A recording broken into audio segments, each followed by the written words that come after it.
संकट से जूझ रही है।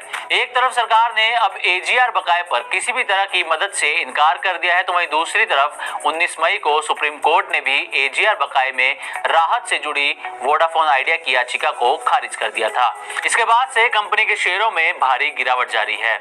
वोडाफोन आइडिया पर करीब 42,000 करोड़ का ब्याज और जुर्माना है, जिसे माफ करवाने के लिए कंपनी ने कोर्ट का दरवाजा खटखटाया था, लेकिन अब कहीं से भी किसी भी तरह की मदद ना मिलने के चलते कई सवाल उठने लगे हैं।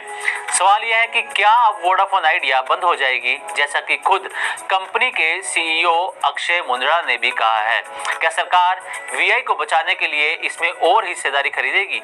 और सबसे बड़ा सवाल कि क्या वोडाफोन आइडिया अब बीएसएनएल के साथ मर्ज हो जाएगी? तो इन तमाम सवालों के जवाब आपको इस वीडियो में मिलने वाले हैं। और सबसे पहले आपको ये बताते हैं कि आखिर वोडाफोन आइडिया पर कर्ज कितना है।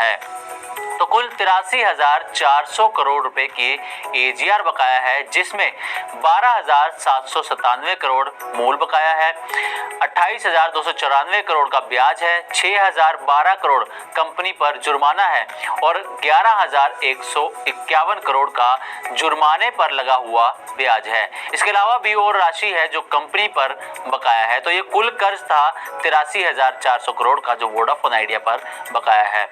अब आपको बता दें कि सरकार के पास कितनी हिस्सेदारी है, फिर हम बात करेंगे वोडाफोन आइडिया और बीएसएनएल के मर्जर पर।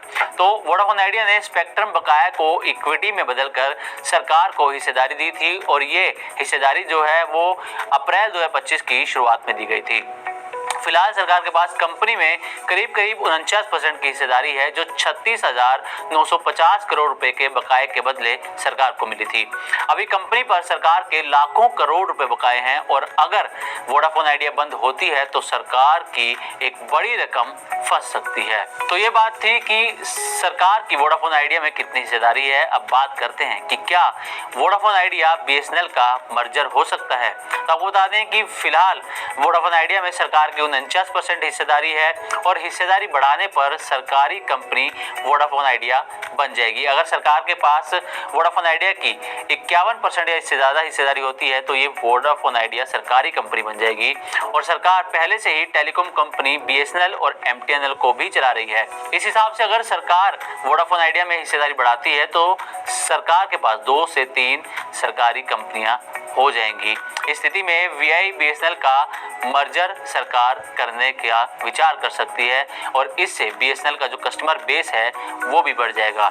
तीसरी सबसे बड़ी टेलीकॉम कंपनी जो है इस स्थिति में बीएसएनएल बन जाएगी। हालांकि सरकार या कंपनी की तरफ से फिलहाल मर्जर को लेकर कुछ नहीं कहा गया है और ना ही वोडाफोन आइडिया में हिस्सेदारी बढ़ाने पर कोई बात हुई है। आने वाले दिनों में ही ये पिक्चर साफ होगी कि आखिर कंपनी पर क्या फैसला लिया जाता है। फिलहाल हम